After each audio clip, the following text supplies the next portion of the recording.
बिस्मिल्लाहिर्रहमानिर्रहीम, अस्सलाम वालेकुम, सुबह बखैर। एक नया दिन, नई सोच और नई सुबह के साथ मैं हूँ सुहाफजिल। मैं हूँ और मेरे साथ मैं नहीं हूँ बल्कि मेरे साथ तो हरमीत पाजी होते हैं, लेकिन वो लाहौर स्टूडियो में नहीं होते, वो होते हैं इस्लामाबाद स्टूडियो में। तो आपको हम लाहौर के साथ साथ इस्लामाबाद की भी सैर कराते हैं और वो हमें हरमीत पाजी कराते हैं। उसके लिए आपको डिजिटल ट्रैवल करना पड़ेगा, मतलब लाहौर से इस्लामाबाद स्क्रीन के थ्रू जाना पड़ेगा। तो आइए चलते हैं इस्लामाबाद। अस्सलाम वालेकुम हरमीत पाजी, कैसे हैं आप? Good morning from Lahore studio.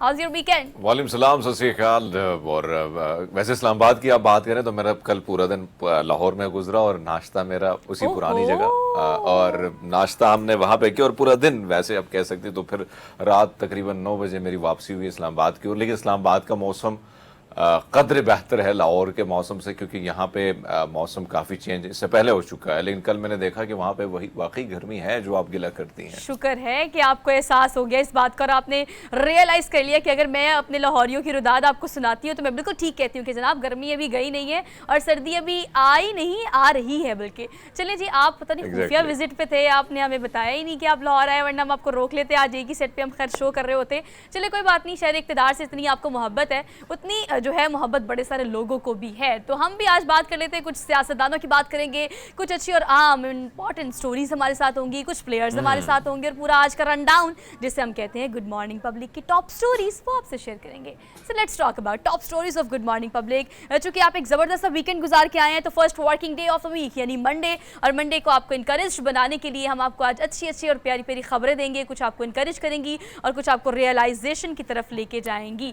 तो प्रोग्राम में हम आगे बढ़ेंगे। सबसे पहले आपको पता है हम एडिटोरियल आपसे शेयर करते हैं और सोशल मीडिया पे होने वाली अच्छी और ज़बरदस्त हैपनिंग को प्रोग्राम का हिस्सा बनाएंगे, आगे बढ़ेंगे। और डेली डोज हरमीत पाजी, आपको पता है एक दफ़ा वीकेंड पे दोबारा से बच्चों को 4 छुट्टियां हो गई थी। ये जो हमें आई फ्लू है ना, उसकी वजह से बच्चे काफ़ी खुश हैं लेकिन बड़े काफ़ी परेशान हैं कि ये आई फ्लू काफ़ी मुतासर कर रहा है, कॉन्टेजियस है, एक बंदे को होता है फिर सबको हो जाता है। तो जनाब लेकिन बच्चों ने 4 छुट्टियाँ इंजॉय की। आगे बढ़ेंगे और आपको पता है कि हमने फिर आपको डेली डोज देना है बच्चों का, आपका, मेरा और सबका फेवरेट। आगे बढ़ेंगे, हमारे पॉलिटिकल रोलर कोस्टर की बात करेंगे जो कि कभी बहुत ऊपर, कभी बहुत नीचे, कभी दरमियान में, यानी हवा में मुअल्लिक हुआ रहता है। तो पॉलिटिकल सिनेरियोस क्या हैं और आने वाली सियासी जमातें जो इंतखाबात की तैयारी कर रही हैं कैसे कर रही हैं, इसको आज के प्रोग्राम का हिस्सा बनाएंगे।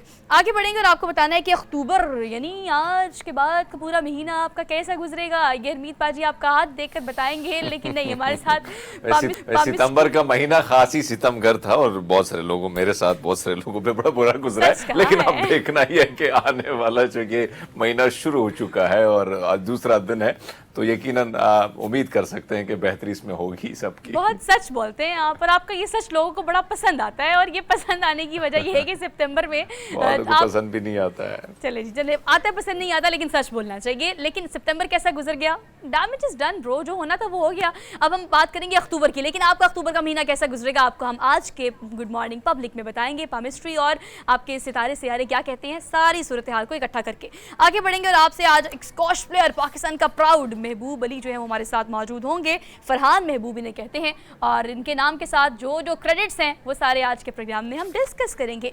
Last but not the least हम बात करेंगे प्लास्टिक की। हमने अगर पानी खरीदना है प्लास्टिक की बोतल में होगा, हमने अगर खाना खरीदना है प्लास्टिक की डिस्पोजेबल कोई क्रॉकरी जो होती है उसमें होता है। तो कितना ज़्यादा ये जो प्लास्टिक के ज़रात होते हैं हमारी बॉडी के अंदर जा रहे हैं और हमें इस बात की रियलाइजेशन नहीं हो रही। बच्चों, बड़ों और बूढ़ों सबकी अगर हम बात करें तो प्लास्टिक का बहुत बेदरीग इस्तेमाल जो है वो हमारी सेहत को कितना मुतासर कर रहा है। आज मैंने आपको बहुत डराना और बताना भी है कि अगर आपने प्लास्टिक इस्तेमाल करना है तो कैसे करना है, अगर डिस्पोज ऑफ करना है तो कैसे करना है, और ये सारी बातें करेंगे हम आज के गुड मॉर्निंग पब्लिक में।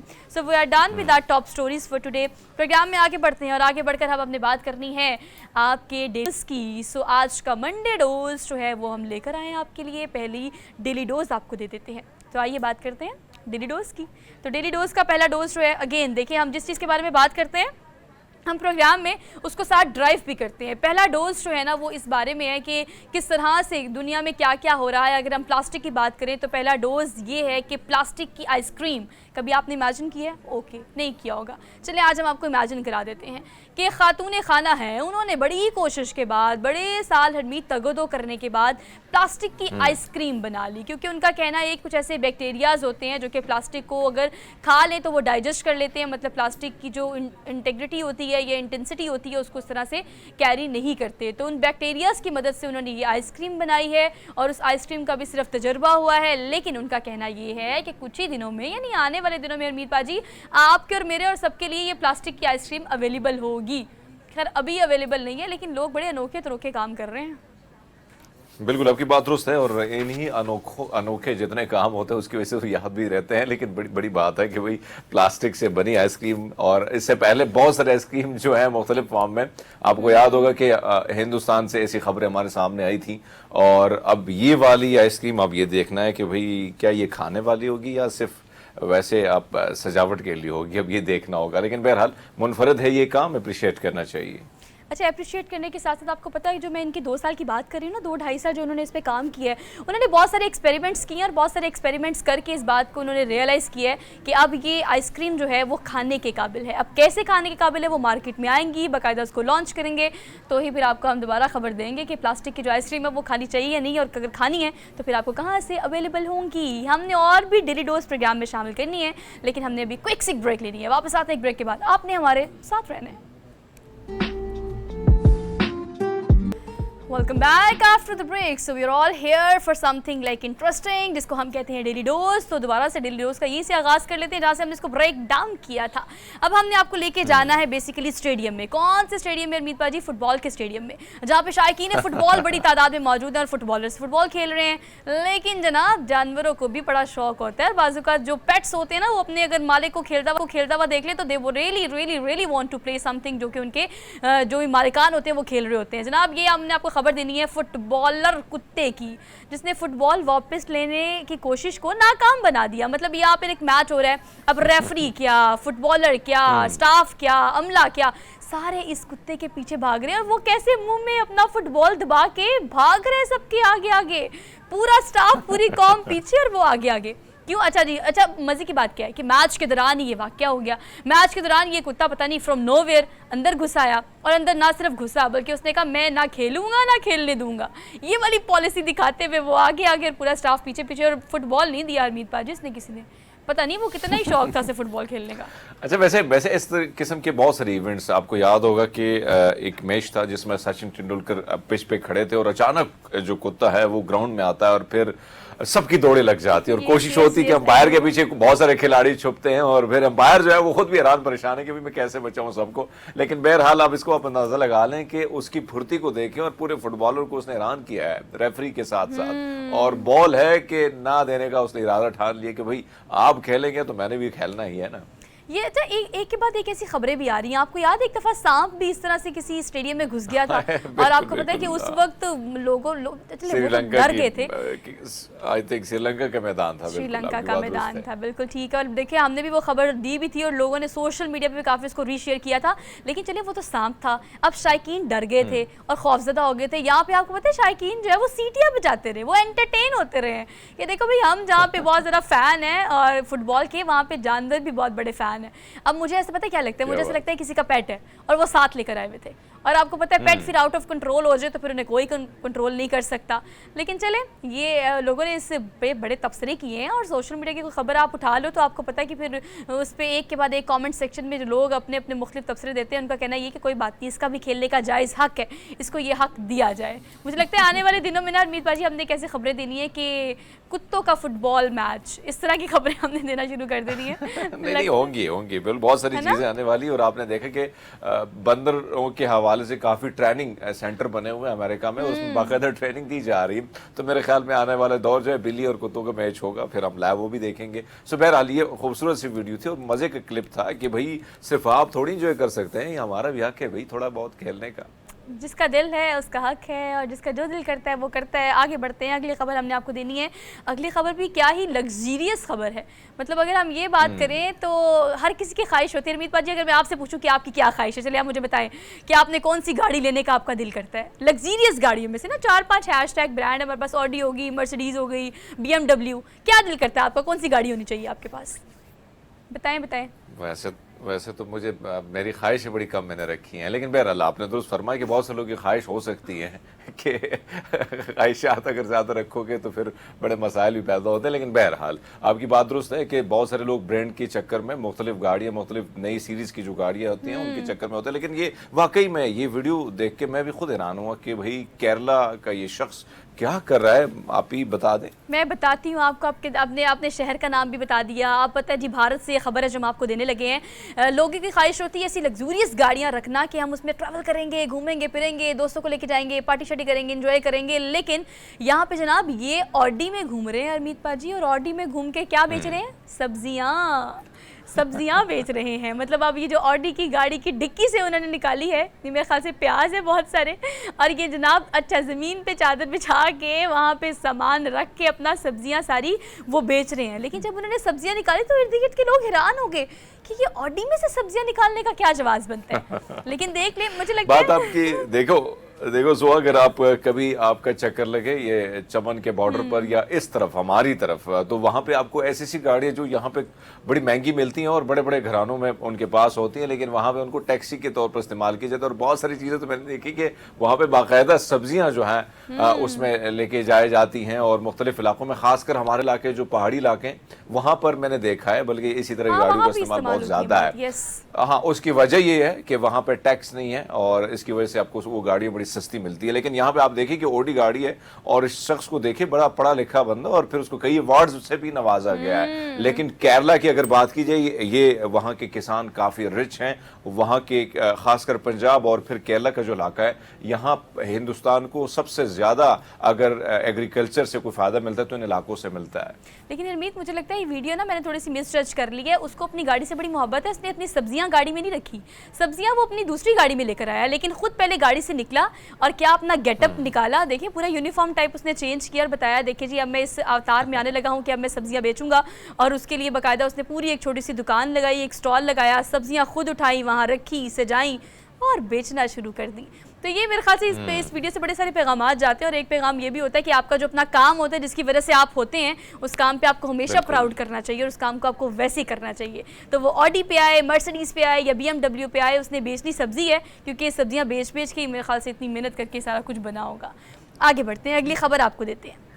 अगर आप लोगों ने नाश्ता कर लिया तो अच्छी बात है अरमीत पाजी, अगर नाश्ता नहीं किया तो आज हमने आपको वर्चुअल नाश्ता कराना है, वो भी स्काई डाइव करते वक्त। मतलब आप देखिए लोग कैसे कैसे काम करते हैं। स्काई डाइव, अच्छा या तो आर्टिफिशियल बना बनाया नाश्ता आप ले जाते ना, फॉर एग्जांपल आप बना के ऑमलेट या ब्रेड स्लाइस ले जाते और ऊपर स्काई डाइव करते वक्त खाते तो चलो समझ भी आता। लेकिन ये स्काई ड्राइवर एक है जिसने सैकड़ों फीट बुलंदी पर बाकायदा दलिया बनाया, जैसे कि आप अपने किचन में खड़े हो। पहले उसने दूध निकाला, फिर उसने दलिया निकाला, फिर उसने केला निकाला, और केले को बाकायदा काट भी ऐसे रहा है जैसे बड़े नफीस अंदाज में, जैसे कि वो बाकायदा किचन में खड़ा होकर पूरी एक वीडियो बना रहा हो। लेकिन जनाब सिर्फ उसने नाश्ता हवा में नहीं किया, हवा में नाश्ता बनाया, फिर उसको खाया, फिर उसको एंजॉय किया और फिर वीडियो बनाई और मिलियन में लोगों ने इसको देखा। ये उसके नाश्ते की कहानी। वैसे अगर आपको याद होगा कि एक 80 साल की आई थिंक बुजुर्ग खातून थी, बुजुर्ग तो नहीं कि 80 साल से वो छलांग लगा रही है, तो आप अंदाजा लगा लें कि हम जैसे नौजवानों से वो काफी बेहतर हैं। लेकिन बहरहाल वो अपना बर्थडे जो है वो सेलिब्रेट कर रही थी, और इसी तरह अब हम इसको देख रहे हैं तो इन्होंने सोचा कि भाई हम मुनफरिद कर लेते हैं। उन्होंने केक खाया तो मैं भाई बना लेता हूँ पूरा सब कुछ, और इन्होंने बना दिया। लेकिन आप देखें बड़ा मुश्किल होता है, बड़े जिगर वाले लोग होते हैं। मुझे तो वैसे ही ऊंची जगहों से और मुझे फोबिया भी है थोड़ा बहुत, तो इसलिए मैं तो खुद देख के बड़ा हैरान होता हूँ इन जैसे लोगों को देख के।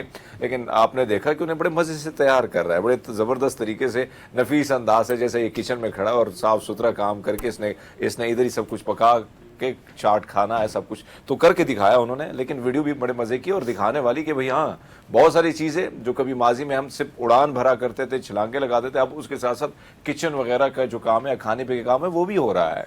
अनोखे तरह के लोग इसलिए काम कर रहे हैं अरमीत पाजी, बिकॉज देखिए आजकल वायरल होने का ज़माना है, तो जो वायरल हो जाता है आपको पता है, फिर वायरल होने के लिए आप इस तरह के अनोखे काम करते भी और जानबूझ के भी करते हैं।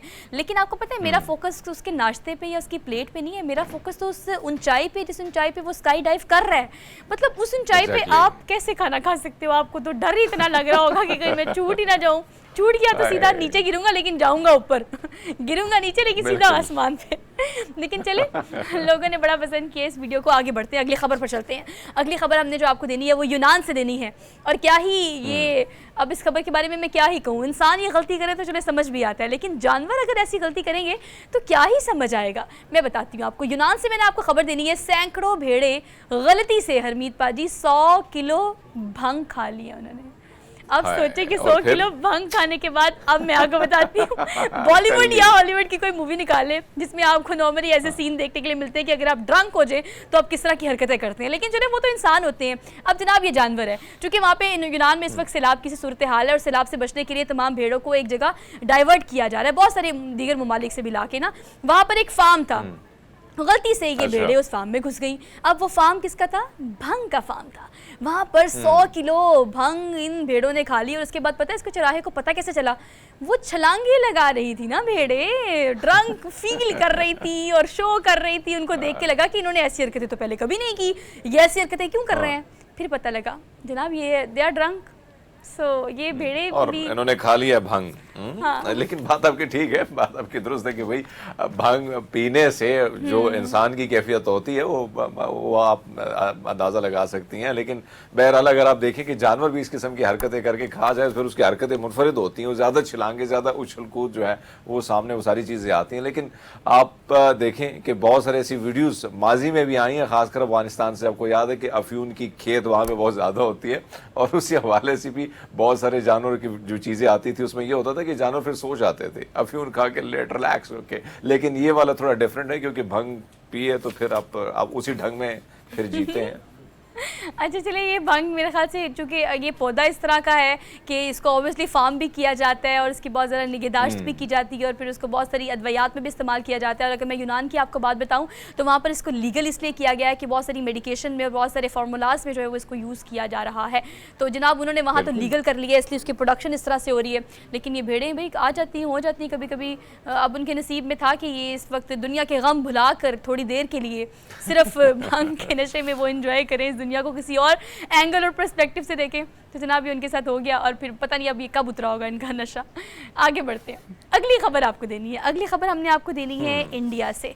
वैसे उम्मीद पाजी आपको तो मुझसे ज़्यादा बेहतर इसलिए पता है क्योंकि आपका इंटरेक्शन इंडियन जर्नलिस्ट से बहुत ज़्यादा होता है और आपको पता है कि वो जो है ना एक खबर को इतना बड़ा चढ़ा के बताते हैं, इतना बड़ा चढ़ा के बताते हैं कि उसकी क्या ही बात है। अब तो उन्होंने हद ही कर दी है ना, मतलब हद कैसे की है। भारतीय अखबार के इश्तिहार में ये मुज़िक़ा खेज़ गलती जो है वो निकाली किसने है? जर्मन सफ़ीर ने। और गलती क्या निकाली मैं आपको ये भी बता देती हूँ। उन्होंने ऐड दिया हुआ एक बोर्डिंग स्कूल का, लेकिन पिक्चर किसकी है?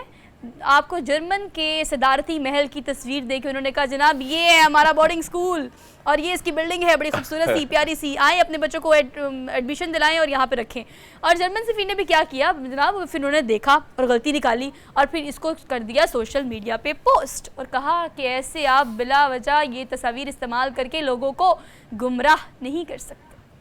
अच्छा, वैसे बड़े हैरान कुन है उनके मीडिया पर। मैं कल देख रहा था कि हमारी जो क्रिकेट टीम है उन्होंने चाय पी है और कप पकड़े हुए हैं, ठंड है, हल्का फुल्का मौसम, थोड़ी सी सर्दी आने वाली वहां पे भी, तो उसको भी इतना वो बना दिया कि भैया ये क्या उसे जिसको हमने चाय पिलाई थी नंदू भाई की चाय, हाँ नंदू भाई की चाय का वो कर रहे हैं। तो आप यह अंदाजा लगा लें कि अब इस खबर को किस तरीके से उन्होंने जबरदस्त वो मसाला दे के पेश किया कि भाई हाँ यहाँ पे ये होने वाला है। लेकिन बहरहाल भला हो सफीर साहब का कि उसने कहा भैया ऐसा नहीं है, कुछ इमारतें हमारे पास भी हैं, आप वैसे झूठ मूठ फैला रहे हैं। सो मीडिया में किस तरीकों से किस चीज़ को कैसे करना है मेरे ख्याल में हिंदुस्तानियों से बेहतर कोई ना जाने। और आप बिल्कुल ठीक कह रहे हो जनाब, एक चीज़ मौजूद ही नहीं है यहाँ पे, एक चीज़ मौजूद ही बर्लिन में, मतलब अगर जर्मनी के दारुल हुकूमत की बात करें वहाँ पर ये बिल्डिंग है और आप इश्तिहार दे रहे हैं हिंदुस्तान में और कह रहे हैं आए अपने बच्चों को यहाँ पे एडमिशन दिलाएं, तो ऐसे नहीं हो सकता। तो ये देखिए अब मैं हमेशा बात कर रही हूँ कि उनकी अगर मीडिया की बात करें, एक तो एग्जेजरेशन, ऊपर से झूठ इतना बोलते हैं, तो अब तो झूठ की इंतहा कर दी है। तस्वीर ही वहाँ की सदारती महल की उठा के लगा दी और पेरेंट्स को कह रहे हैं लुक एट द बिल्डिंग, यहाँ पे डिजर्व करते हैं आपके बच्चे भारी भरकम फीस दे के एडमिशन। खैर ये अच्छा किया है जर्मन सफीर ने। आगे बढ़ते अगली खबर आपको देनी है। अगली खबर हमने अगेन आपको आइसक्रीम की देनी है। खबर हमने आपको पहले भी दी थी लेकिन पहले जो है ना वो हम इतनी डिटेल में नहीं दे सके थे, हमने सोचा आपको दोबारा से बताते हैं कि देखने में ये प्लास्टिक वाली आइसक्रीम लग नहीं रही लेकिन ये प्लास्टिक से बनी है ना। आप देखें अभी सिर्फ इसका तजर्बा हुआ है। हम जहाँ पर बात करते हैं, वैसे अमित पाजी आपके हैरानगी के जो एक्सप्रेशंस है ना वो मुझे बिल्कुल नज़र आ रहे हैं और आवाम को भी नज़र आ रहे होंगे, आवाम भी हैरान हो रही होगी। ये खातून जो है हैरान हो गया हूँ। ये लग तो खातून जो है बिल्कुल ना ओरिजिनल आइसक्रीम है। हाँ हाँ, उसने पता है क्या किया है, उसने ऐसी आइसक्रीम नहीं बनाई, उसने बहुत तजुर्बात किए हैं एक्सपेरिमेंट्स करने के बाद। उसका कहना ये कि ऐसे बैक्टीरियाज होते हैं जो कि इस तरह के जो ज़र्रात होते हैं प्लास्टिक के, उनको डाइजेस्ट करके मतलब डिज़ोल्व कर लेते हैं। और अगर हम बैक्टीरिया की बात करें तो अमित पाजी आपको पता है बहुत सारी ऐसी प्रोसेस फूड जो होते हैं उनमें बहुत सारे बैक्टीरियाज इस्तेमाल होते हैं जो कि उन बिल्कुल, फूड को बिल्कुल। लॉन्ग लास्टिंग रखने के लिए होते हैं, या उनकी प्रोडक्टिविटी या उनकी जो न्यूट्रिशंस होती है उसको कीप रखने के लिए। तो ये सारी चीज़ें जो है वो इस्तेमाल की जाती हैं। बैक्टीरियाज को ख़ास तौर पे प्रोसेस फूड के लिए इस्तेमाल किया जाता है। तो उसने भी उसी बैक्टीरिया को इस्तेमाल करके ये आइसक्रीम बना दी है। और अब उसका कहना ये कि अभी हम इसका एक्सपेरिमेंट कर रहे हैं, आम पब्लिक के लिए ये भी अवेलेबल नहीं है, लेकिन आने वाले दिनों में प्लास्टिक की आइसक्रीम भी अवेलेबल होगी। कमेंट्स तो हम कर चुके हैं, लेकिन बहरहाल काफी मुनफरिद है। और आपने दुरुस्त फरमाया कि जो मेरे एक्सप्रेशन है इसी तरह देखने वालों के भी एक्सप्रेशन कमाल के होंगे। उसकी वजह ये है कि इसको अगर देखा जाए तो बिल्कुल हुई हूबहू जिसके लिए हम खाने के लिए निकल जाते हैं कभी कभी तो, लेकिन आप देखें कि बिल्कुल प्लास्टिक से बनी आइसक्रीम, लेकिन स्वाद कैसा होगा जब ये मार्केट में आम होगी तो तब पता चलेगा। लेकिन बहरहाल मेहनत है, और उस मेहनत का नतीजा ये है कि एक डिफरेंट तरीके से मुख्तलिफ चीज़ों को इकट्ठा करके एक फार्मूले के थ्रू वो आइसक्रीम वजूद में लेके आई हैं। तो मेरे ख्याल में मेहनत का ये नतीजा और उसका क्रेडिट भी उनको जाना चाहिए। चलिए जी, मार्केट में आएगी तो पता लगेगा टेस्ट कैसा है, प्राइस क्या है इसके इंग्रेडिएंट्स और कैसी ये टेस्ट में है, सारा कुछ लेटर ऑन पता चल जाएगा। वो भी खबर हम आपको दे देंगे। फिलहाल हमने आपसे कर ली है बहुत सारी बातें और हो गया है डेली डोज। अब हमने बढ़ना है आगे अगली खबर की तरफ। परिणीति चोपड़ा जो है, उनकी शादी की बड़ी धूम थी ना सोशल मीडिया पे। आपको पता है कि इंडियन साइड पे जब भी कोई शादी होती है तो फिर उसकी बड़ी धूम होती है, और उसके बाद फिर एक के बाद एक शादियों की ऐसी सीजन जब शादियों का आता है ना, तो सेलिब्रिटीज़ की जो शादियाँ होती हैं वो वैसे बड़ी वायरल हो जाती हैं, लोग उसे बड़ा पसंद भी करते हैं और अपने मुख्तलिफ रिव्यूज़ देते हैं। आज हम बात करेंगे माहिरा खान की शादी की। सेकेंड, अभी अगर इस सीज़न की सेकेंड मोस्ट हाइप्ड वेडिंग की हम बात करें तो ये माहिरा खान की शादी है। अदाकारा माहिरा खान पाकिस्तान का यकीनन प्राउड है, इसमें कोई दो राय नहीं है कि अगर हम किंग ऑफ बॉलीवुड की बात करें, शाहरुख खान के साथ काम करने के बाद पाकिस्तान में पे दर पे बहुत सारे ऐसे उन्होंने ड्रामास किए हैं, बहुत सारी ऐसी मूवीज़ की हैं कि अपनी अदाकारी को खूब उन्होंने मनाया।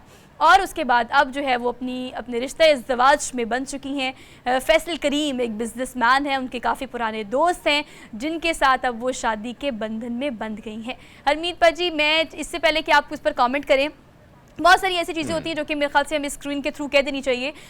उसमें से एक बात ये भी है कि आपको पता है माहिरा की पहले शादी भी हो चुकी है, उनका एक बेटा भी है, एक लंबा अरसा उन्होंने सिंगल पेरेंट के तौर पे गुजारा। लेकिन शादी की कोई एज नहीं होती, और उसके बाद अगर आपको ज़िंदगी में जीवन साथी चाहिए और कभी भी आपको एक सही इंसान मिल जाए और आप अगर उसका इंतखाब करें तो आपको फौरी तौर पर ये नहीं सोचना चाहिए कि अब बहुत देर हो गई है। ये सारे लोगों के लिए जो मेरे ख्याल से या ब्रोकन रिलेशनशिप में हैं या डाइवोर्स्ड हैं या अगर उनकी शादी नहीं हो रही, तो घबराने की ज़रूरत नहीं है, परेशान होने की ज़रूरत नहीं है। ये मैसेज है आपके लिए कि आप किसी भी टाइम पे अपना जीवन बिल्कुल बात आपकी दुरुस्त है। माहिरा खान के हवाले से अगर बात करें तो मेरी फेवरेट एक्ट्रेस हैं, और अगर हम देखें चाहे वो ड्रामा हो, उनका वो हर एक ड्रामा हमने देखा कि वो बॉर्डर के उस पास भी काफ़ी मकबूल हुआ है। और फिर आपने शाहरुख खान की बात की, बड़े बड़े अदाकारों की बात की, तो वो काम कर चुकी हैं और वो अपना लोहा मनवा चुकी हैं। लेकिन इसमें कोई शक नहीं है कि हर शख्स को यह हक हासिल है, और जिस तरह उनकी लाइफ, क्योंकि सिंगल लाइफ, शादी के बाद फिर सिंगल हो जाना और फिर दोबारा वो जिंदगी उस डगर पे लेके जाना बड़ा मुश्किल भी होता है। लेकिन दोबारा अगर वो उसकी वापसी आई है तो मेरे ख्याल में हमारी नेक तमन्नाएं उनके साथ है, और अल्लाह ताला उनको कामयाबी दे और ये जोड़ी हमेशा हमेशा के लिए सलामत रहे। क्योंकि ज़िंदगी का ये जो पहिया है ये सिर्फ एक पे नहीं बल्कि दो हों तो पहिया, ये जो गाड़ी है ये ज़बरदस्त तरीके से चलना शुरू हो जाए। तो मेरे ख्याल में माहिरा खान की वीडियो उस तरह जो आती हैं इंस्टा वगैरह पे उसी तरह फिलहाल तो नहीं आई जिसमें कमेंट सेक्शन में हम देखेंगे कि लोग किस तरीके से उनको विश कर रहे हैं। लेकिन बहरहाल जो वीडियो सामने आई है बड़ी खूबसूरत है और दोनों की बड़ी मजे की जोड़ी है, तो हमारी तरफ से ढेर सारी मुबारकबाद है। और मैं इसकी में बहुत खुश इसलिए भी हूँ बिकॉज एक स्टीरियोटाइप उन्होंने ब्रेक किया है, और ये आपको पता है सेलिब्रिटीज हमेशा करते हैं। और हमें अगर कोई इंस्पिरेशन लेनी चाहिए और अगर अच्छी इंस्पिरेशन मिल रही हो तो वो लेनी चाहिए कि ज़िंदगी में अगर आप किसी ब्रोकन रिलेशनशिप में हैं, डाइवोर्स्ड हैं, लेकिन अगर आपको ज़िंदगी में कभी भी ये लगता है कि आपको किसी जीवन साथी की ज़रूरत है तो you should go for it. आपको जाना चाहिए, सोचना नहीं चाहिए कि लोग क्या कहेंगे, क्योंकि ज़िंदगी का सबसे बड़ा रोग क्या कहेंगे लोग, तो छोड़े लोगों को, जो आप चाहते हैं वो करें। सो ये वाइट कलर का बड़ा खूबसूरत सा लहंगा उन्होंने पहना है। उनके मैनेजर ने अभी फिलहाल एक ही वीडियो जो है वो जारी की है, और एक ही वीडियो जो कि सर्कुलेट कर रही है पूरी सोशल मीडिया पे। ऑफिशियल शूट आएगा तो मेरे ख्याल से वो बड़ा ज़बरदस्त होगा, और ये जो इमोशनल मूवमेंट्स थे लोगों ने इसकी तस्वीरें भी खींची, वीडियोज़ भी बनाई, और एक ही वीडियो है जो फिलहाल हमारे पास है। आगे भी आएंगी तो आगे भी उनकी शादी की मजीद जो इवेंट्स हैं, और ये पीसी बुरबन में शादी हो रही है, एक और बात पाकिस्तान में हो रही है, और वेन्यू जो है वो पीसी बुरबन है। तो खैर ये और भी वीडियो पैसे नहीं दिए ऐसे ध्यान रखो। चले आइए तो आपको दिखाएंगे। सो वी आर डन, हमने एक छोटी सी ब्रेक लेनी है, वापस आते हैं एक ब्रेक के बाद, आपने कहीं नहीं जाना। Welcome back after the break. So basically अब बात करेंगे उस रोलर कोस्टर की जो कि सियासत का है, कभी बहुत ऊपर कभी बहुत नीचे और कभी दरमियान हवा में मौलिक हो जाता है। लेकिन अभी इस वक्त बात करेंगे इंतखाबात की, तो इलेक्शन कमीशन की जानिब से एक प्लान दिया गया है, एक प्रोग्राम दिया गया है, तारीख अभी भी नहीं दी गई। लेकिन अगर छोटी और तमाम पाकिस्तान की बड़ी सियासी जमातों की बात करें तो सर जोड़ कर बैठ गए हैं कि नैरेटिव क्या बिल्ड किया जाए, अवाम को कैसे कन्विंस किया जाए, क्या मंशूर जो है वो पेश किया जाए। लेकिन अगर हम बात करें पिछली रिसेंट हुकूमत की, मतलब पीडीएम हुकूमत की अगर हम बात करें, फिर नून लीग की बात करें, तो नून लीग इस वक्त क्या बयानिया लेकर आना चाह रही है, या क्या बयानिया जो है वो लंदन में इस वक्त चोटी की क़यादत चूंकि लंदन में मौजूद है वो किस चीज़ पर डिस्कशन कर रहे हैं और अवाम को इस वक्त किस मंशूर की ज़रूरत है, इस पर हम बात कर लेते हैं। हमारे साथ खेलदास कोहिस्तानी साहब मौजूद हैं, रहनुमा है मुस्लिम लीग नून के। आपको आज के प्रोग्राम में हम खुशामदीद कहते हैं। अस्सलाम वालेकुम सर। वालेकुम सलाम सर, बहुत शुक्रिया गुड मॉर्निंग पब्लिक को टाइम देने के लिए। सर कहिएगा कि इस वक्त अगर हम बात करें, कहा यह जा रहा था कि गुजरावाला में एक मीटिंग हुई, उसके बाद शहबाज शरीफ जो है वो एक लंबे अरसे चूँकि पाकिस्तान में नहीं थे आए और फिर फ़ौरन वापस चले गए, सब लोग इस वक्त लंदन में मौजूद हैं, नैरेटिव जो है वो बिल्ड किया जा रहा है और उसके बाद जो पिछला नैरेटिव था उस पर भी एक यू टर्न हमें नज़र आया, देखने में नज़र आया कि नैरेटिव जो पिछले काफ़ी अरसे से नून लीग की क़यादत जो है वो बातें कर रही थी उस बारे में, अब उस चीज़ के बारे में बात नहीं की जा रही, मतलब एक्सटेब्लिशमेंट के बारे में जो नैरेटिव बिल्ड किया गया था। अब जो है आने वाले इंतखाबात में किस नैरेटिव के साथ, किस बयानी के साथ आप लोग आने वाले? शुक्रिया। देखें, जब भी इलेक्शन में जाते हैं, इलेक्शन कैंपेन में जाते हैं, तो पार्टी अपना मंशूर और अपना बयानिया लेकर आती है। और मैं समझता हूँ कि 2013 में जब नवाज शरीफ साहब तीसरी दफ़ा वज़ीर आज़म बनने जा रहे थे, तब भी हमने मंशूर दिया था और उस मंशूर पे मनोमन 4.25 साल में नवाज शरीफ साहब की क़यादत में हमारी हुकूमत ने डिलीवर किया था। और इस वक्त जब आपने खुद भी बात की कि जो पाकिस्तान में मुआशी चैलेंजेस है, महंगाई है, बेरोज़गारी है, या जो भी पाकिस्तान इस वक्त अवाम सफ़र कर रहा है, तो ये सबसे बड़ा चैलेंजेस हैं जो हमारी जो आने वाली हुकूमत होगी उसके लिए। तो यकीनन हमारे कायद नवाज शरीफ साहब एक इस मुल्क में लीडर तो बहुत है मगर रेबर एक ही है और उसका नाम नवाज शरीफ है। और वो नवाज शरीफ साहब है जो इन बहरानों को पहले भी निमट चुका है और उसमें वो सलाहियत है कि वो पाकिस्तान को इस दलदल से, इस अवाम को रिलीफ दिलाए। तो वो आ रहे हैं, 21 अक्टूबर को जो उसकी तकरीर होगी वही उसका बयानिया होगा, वही तयन करेगा कि आइंदा वो क्या चाहते हैं, किस तरह पाकिस्तान की आवाम को वो जो है यकीन दयानी कराएंगे। कोस्तानी साहब, तो अगर हम देखें आप उस कमेटी में शामिल हैं, तकरीबन 12 रुकनी कमेटी जो है उसमें आप भी शामिल हैं, उसको लीड कर रहे हैं। आपसे जानना चाहेंगे क्योंकि इस वक्त जाहिर बात है बयानिया बिल्ड करना, और बयानी पे एक बयानी पे ऑलरेडी आप लोग यूटर्न ले चुके हैं, लेकिन अब नया बयानिया और अवाम को कायल करना थोड़ा सा मुश्किल इसलिए लग रहा है कि आप ही के MNA हैं साबिक, जिन्होंने ऐलान किया है कि भाई 300 बंदे अगर कोई लाएगा तो भाई उसको मिलेगा मोटरसाइकिल 70 वाला। तो अब ये वाला पैकेज, इससे कोई फायदा होगा सर? देखें, पार्टी में लाखों लोग होते हैं, सपोर्टर होते हैं, कोई अगर बात करता है कोई भी इस किस्म की, तो ये कोई बड़ी बात नहीं है। बात मैं आपको बताऊं, पहली दफ़ा हो रहा है, ख़ास करके मैं भी कई साल हो गए मुस्लिम लीग नून में शामिल हुआ हूँ। पहली दफ़ा पार्टी की चीफ ऑर्गेनाइज़र और SVP मरियम नवाज़ साहिबा एक जदीद अंदाज से और एक मतलब प्लानिंग से पूरा ये जो नवाज शरीफ साहब का इस्तकबाल है, पार्टी उसको देख रही है। हमारे मरकज़ी सदर शहबाज शरीफ साहब भी पाकिस्तान में मौजूद है, उनकी भी मरियम नवाज़ साहिबा और सीनियर लीडर्स पंजाब के हैं, उनसे मुलाकात हुई है। तो जो भी जिम्मेवारियाँ दी गई है जिसको, तो मैं समझता हूँ पहले कभी भी इस तरह नहीं किया गया है और तंजीम को रीऑर्गेनाइज किया गया है और जो जदीद अब तकाज़े हैं उसको पूरा किया जा रहा है। और मैं समझता हूँ कि पाकिस्तान कोस्तानी साहब, एक और चीज, आपने मरियम नवाज साहिबा की बात की, मैं चाहता हूं कि आप इसको भी एड्रेस कीजिएगा। सारी जिम्मेदारी उनकी तरफ है और कल जो जलसा था वो भी हमने देखा, उसमें एक बात उन्होंने की, अवाम से उन्होंने पूछा कि सस्ती रोटी आप लोगों ने कब खाई। तो मुझे तो याद है, चाहे वो नवाज शरीफ का दौर था या वो माजी वाला, और फिर PTI के दौर में हमने 9 रुपए की रोटी खाई, अब वो मामला 25 तक पहुंच चुका है। क्या लगता है कि ये सस्ती रोटी का ऑप्शन सिर्फ नवाज शरीफ के दौर में था, तो शहबाज शरीफ को ये फार्मूला क्यों नहीं दिया गया? क्या वजूहात थी सर? देखें, नवाज़ शरीफ साहब ने 8 साल 8.5 साल इस मुल्क में वज़ीर आज़म रहे हैं 3 दफ़ा। शहबाज शरीफ साहब 16 महीने वज़ीर आज़म रहे हैं। और जो नवाज़ शरीफ साहब का दौर है, खुसूसन 2013 से 17 तक, वो सुनहरी दौर था। और उससे पहले भी उन्होंने बड़े मंसूबे दिए हैं, मोटरवेज़ हो या एयरपोर्ट्स हो, जो भी काम उन्होंने रिफॉर्म्स किए हों, जो मैं समझता हूँ 2013 से 17 तक पाकिस्तान था। जब उसको निकाला गया वज़ीर आज़म हाउस से, पार्टी से निकालने की पूरी साजिश बनाई गई, तो हम समझते हैं कि पाकिस्तान में तरक्की का सफ़र रुक गया था। शहबाज शरीफ साहब को 16 महीने में जो चैलेंजेस थे, 4.25 साल की तबाही का, पाकिस्तान डिफ़ॉल्ट के करीब पहुँच गया था। तो शहबाज शरीफ साहब की सबसे बड़ी कामयाबी जो थी, मैं समझता हूँ कि वो पाकिस्तान को डिफ़ॉल्ट से बचा गए। अब जो इश्यूज़ हैं जो भी इस वक्त पाकिस्तान में, मैं समझता हूँ कि इस वक्त एक ही लीडर है, एक ही रेबर है, वो ही कर सकते हैं, उसका नाम नवाज शरीफ साहब है। ये कहिएगा कि लीडर जो है वो सर एक लंबा अरसा मुल्क में नहीं रहे, क़यादत जो है वो कभी हमने देखा मरीम नवाज़ ने लीड की, कभी शहबाज शरीफ ने। अगर हम PDM को देखें तो हमारी सियासत या नून लीग को ड्राइव लंदन से चूँकि किया जा रहा है। आप क्या समझते हैं कि 16 माह की PDM की हुकूमत जो थी उसमें अवाम को इस वक्त खासी मुश्किलात का सामना है? डिफ़ॉल्ट से हमने बचा लिया, ओके ठीक है। IMF का जो प्रोजेक्ट है उस पर हमने बहुत काम किया, उसके लिए बड़े कॉम्प्रोमाइज़ किए, बड़े मुआहदे माने, उनकी सारी बातें मानी।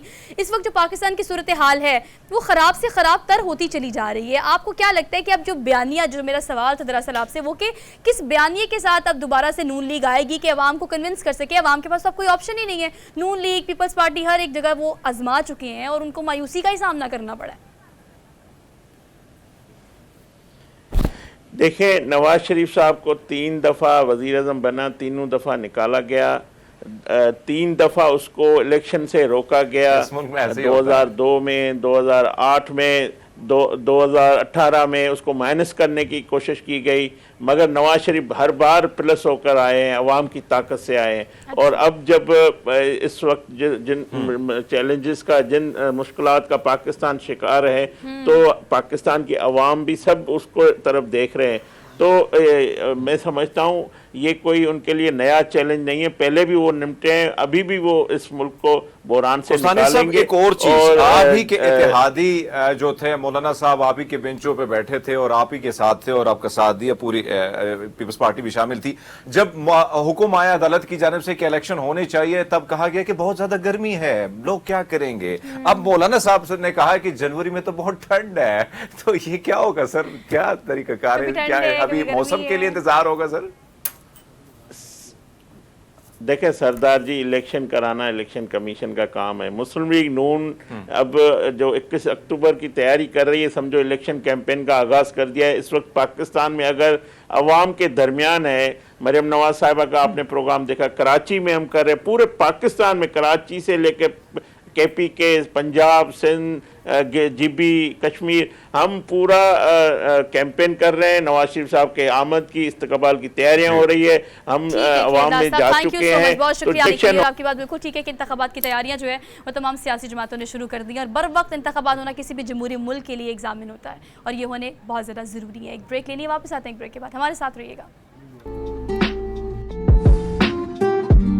Welcome back after the break. So we are in the second hour of the show और in the month of October. तो आपका महीना कैसा गुजरेगा? अच्छा, वैसे अखबार जहाँ हो, डाइजेस्ट हो या अखबार हो, जब उसमें ये आता है ना कि आपका हफ्ता कैसा गुजरेगा, तो उसको पढ़ के तो हम शुरू हो जाते हैं। मुझे सबसे इंटरेस्टिंग लगता था पूरे अखबार में ना ये वाला एक सेगमेंट, और मैं कुछ पढ़ूँ ना पढ़ूँ, मैं अखबार में ये ज़रूर पढ़ती थी कि मेरा हफ्ता कैसा गुजरेगा।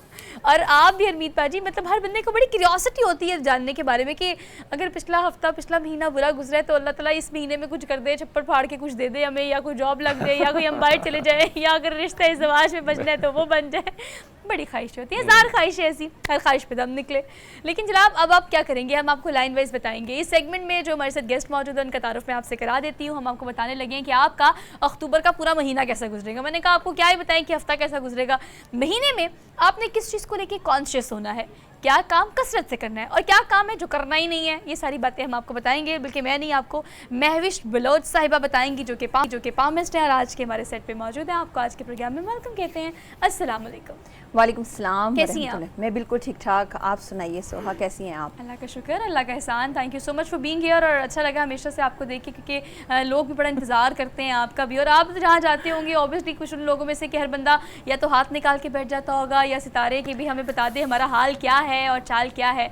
आपने लाइन वेस्ट शुरू करना है महविश साहिबा, हम चाहते हैं कि थोड़े टाइम में मैक्सिमम चीज़ों को कवर करें, तो शुरू से शुरू करते जी हैं। बिल्कुल ऐसी ही बात है सोहा। और ऐसा आपने बहुत खूबसूरत बात की है कि जब हम किसी को पता चलता है कि महविश बलोच आई हैं, क्योंकि जहाँ पर मैं पामिस्ट्री जानती हूँ, एस्ट्रोलॉजी से भी जुड़े हुए हैं और फेस रीडिंग से भी जुड़े हुए हैं, तो वहाँ पर लोग हाथ क्या चेहरे भी लेकर आगे आते हैं। ये नहीं है कि हाथ ही सिर्फ आगे होते हैं, कई सर भी घूम रहे होते हैं। बस। तो उसके बाद हवाले से हम बात करेंगे क्योंकि हरमीत का ये चेहरा भी देख लें, और ये सामने ये हरमीत का चेहरा भी पढ़ दें। हाँ, हरमीत साहब तो हैं ही सितंबर खूबसूरत का आदमी महीना। और क्या ही कहने हैं हरमीत सिंह साहब के। हरमीत का सितंबर और का महीना अल्लाह जरा- ताला इन्हें खुश आबाद रखे। हाँ। अब बात यहाँ से आमीन, करते हैं आमीन। क्योंकि जब हम मंथ ऑफ अक्टूबर की बात करते हैं तो ये आ जाता है साल का 10वां महीना आ जाता है। ओके। और इसका जो मेन डिजिट होता है वो 1 होता है। तो इसमें महीने में काफ़ी ज़्यादा मौसमी तब्दीलियाँ भी हैं, सालाना किस्म के तगय्युरात भी हैं, क्योंकि ये बिल्कुल एंड पर जा रहा होता है।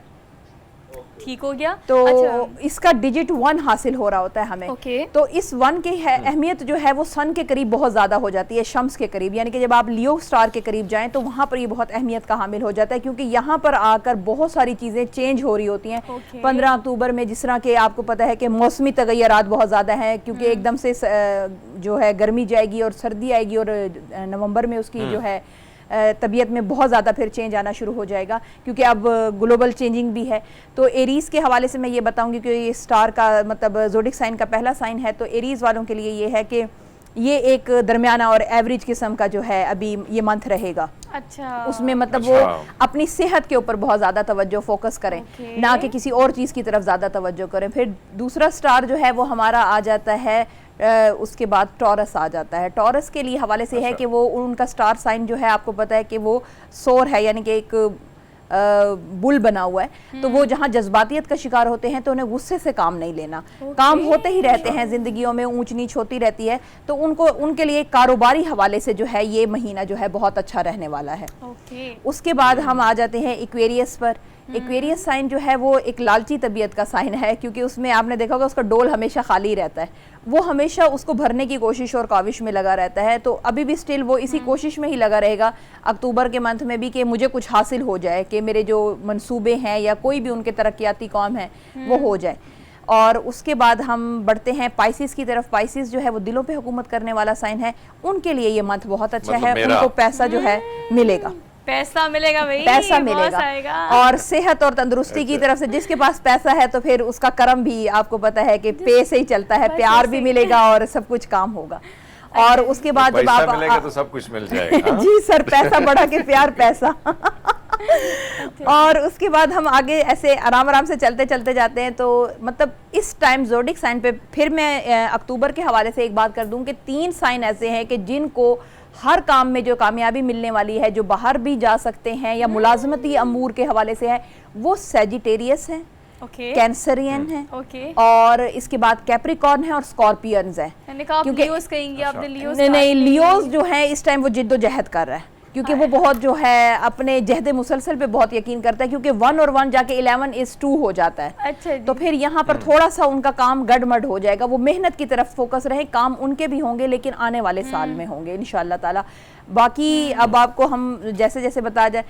और जिस मंथ का ये स्टार है लिब्रा, इस टाइम वो जो है वो साइको इश्यूज है उनको, ओए होए होए होए होए। उनको क्योंकि अच्छा। जैसे जैसे वो बेतवाजन रहेंगे वो बिल्कुल सही रहेंगे। अगर वो तवाजन में आने की कोशिश करेंगे तो फिर जो है उनके मामलात जो हैं वो ख़राब हो सकते हैं। उनकी साइकी मतलब मूड स्विंग्स आएंगे बहुत तेज़ी से, ठीक है। और वो किसी भी तरह के हो सकते हैं। लाइक उनकी हेल्थ के इश्यूज भी हो सकते हैं, उनके पैसों के भी हो सकते हैं, मनसूबाबंदी के भी हो सकते हैं।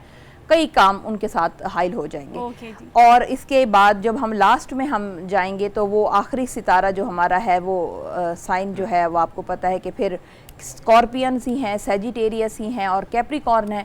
तो उनके लिए ये साल बेहद अच्छा रहने वाला है और उसका स्टार्टिंग भी बहुत अच्छा रहने वाला है। अच्छा, देखिए हमारी पब्लिक जो हमें देख रही है ना हरमीत पाजी, उनको तो हमने बता दिया जनाब, आपने गुस्सा नहीं करना, आपने अपनी साइकी को बड़ा कंट्रोल करना है, मूड अपने सेहत पे सबसे ज्यादा इस मंथ पे फोकस रहना है, क्योंकि इसमें यहाँ एक ऐसा वायरस भी आ रहा है, सोया क्या नाम है आपका? सोया बोल दिया, नाम का ये बहुत बड़ा मसला है लेकिन चलिए सोहा हुआ ये कि इस मंथ का एक ये है कि एक जैसे पहले एक वायरस आते थे कि जिनके नाम होते थे, अभी उस वायरस की डायग्नोसिस नहीं हुई है, मतलब वो अभी प्रिडिक्ट भी नहीं हुआ, लेकिन ये है कि बहुत तेजी से एक फीवर होगा और जिससे खून गाढ़ा होता है और उसके बाद डेथ का जो है ना वो कॉजेज ज्यादा बढ़ जाते हैं और झटके भी लगते हैं। जी जी, बहुत बड़ी प्रेडिक्शन ये अभी वायरस आ रहा है, वायरस आ रहा है ये, क्योंकि मैंने इसका जितना भी पढ़ा है और खुद भी मैं मुशाहिदा कर रही हूँ कि लोगों में ये चीज हो रही है, क्योंकि जहाँ पर भी हम लोगों के हाथ देखते हैं वहाँ पर ये चीज मैंने मुशाहिदे से लौट के ये आप जो प्रेडिक्शन कर रही है ना, मतलब अगर हम आई फ्लू की बात करें, कोविड की बात करें, उसके बाद आने वाले बहुत सारे वायरसेस की बात करें जो कि वायरल है, आप जिसके बारे में बात कर रही हैं वो है खून गाढ़ा करने वाला वो वायरस, जिसके बारे में डायग्नोस नहीं किया गया, अभी फिलहाल से कोई नाम नहीं दिया गया नहीं, लेकिन ये मतलब इसका मैंने अभी रिसर्च किया है तो इसमें एकदम सर में कुछ लोगों को शदीद झटका भी महसूस होता है, हार्ट पेन भी होता है, बुखार शदीद आता है, खून गाढ़ा होने की वजह से आपका मतलब क्लॉटिंग होना शुरू हो जाती है, जिसकी वजह से डेथ हो जाती है।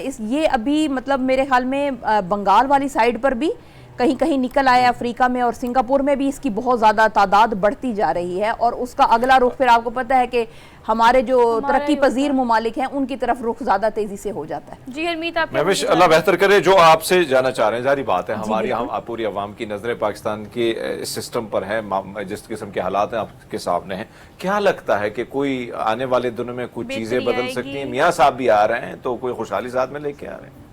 सर ये इक़्तिदार की जो बातें हैं और सियासत की बातें हैं, पॉलिटिकली हवाले से ये करेंगे कि जिस तरीके से जो टीम्स भी मैदान में उतरी हुई हैं, जिनमें PTI भी है, नून लीग भी हैं, जरदारी साहब की भी टीम है, तो देखें ये तो अवाम सेलेक्ट करते हैं लोगों, क्योंकि माशरे की आँख जो है वो हम अवाम है, लेकिन अवाम इस टाइम गरीब है, लेकिन नून लीग का इस टाइम जो है सूरज चढ़ रहा है, डंका बजना वाला है और चांद चढ़ने वाला है। अच्छा, कैप्रिकॉर्न की बात करें, नवाज शरीफ से सियासत की बात कर रही हैं तो जरा थोड़ा टेक्निकलिटी से घुस जाते हैं। कैप्रिकॉर्न उनका स्टार है, 25 दिसंबर आपको पता है उनकी तारीख पैदाइश है, तो नवाज शरीफ अब काफ़ी लंबे अरसे बाद वतन वापस आ रहे हैं, तो आप क्या समझते हैं उनके स्टार के अकॉर्डिंगली उनका आने वाला साल कैसा? तो अभी मैंने यही प्रेडिक्शंस में कहा कि कैप्रिकॉर्न्स के लिए और उनके लिए ये बहुत अच्छा रहेगा। मैंने आपसे तो लेकिन मुझे जहाँ तक जो मेरी प्रेडिक्शंस के हवाले से है, मुझे लगता है कि नवाज शरीफ साहब नहीं आ पाएंगे, आने की आमद है उनकी, लेकिन नहीं पहुँच पाएंगे। लेकिन यह है कि उनकी टीम जो है ना इस दफा बरसर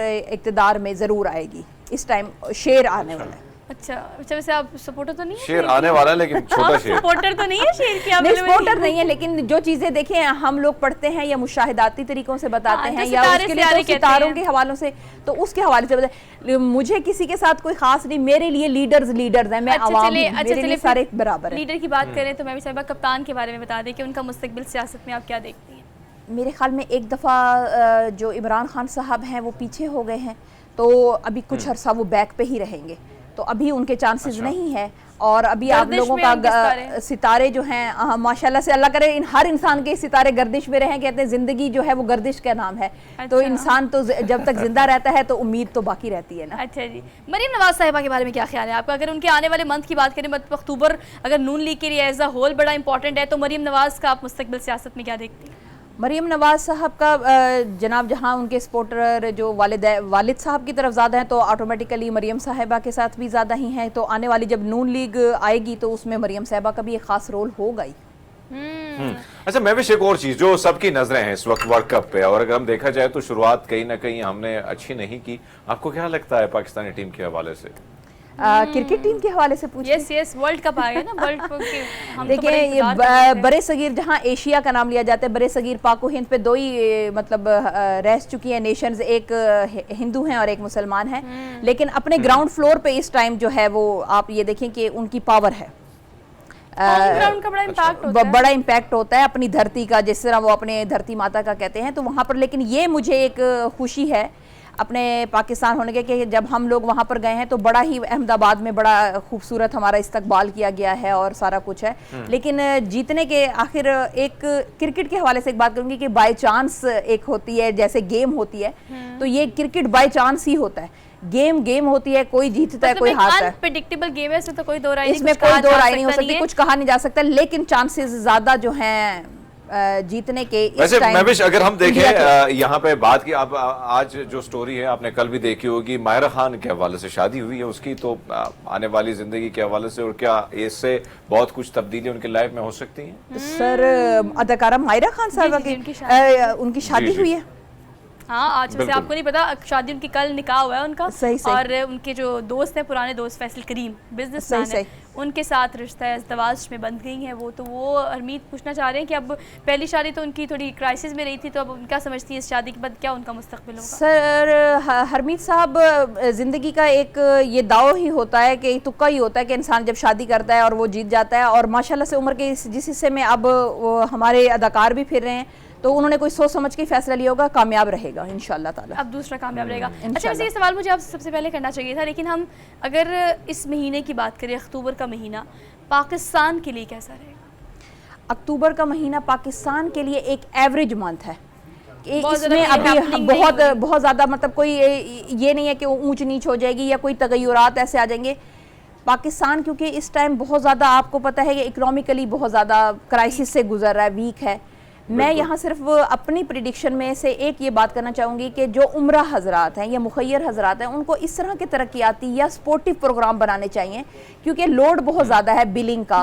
और आप यकीन करें कि आम लोग, जब भी आप आम बंदे से भी बात करेंगे तो वो पहले अपने खाने के इशू को बीच में ले आएंगे कि हमारे लिए तो खाना अफोर्डेबिलिटी में नहीं आ रहा।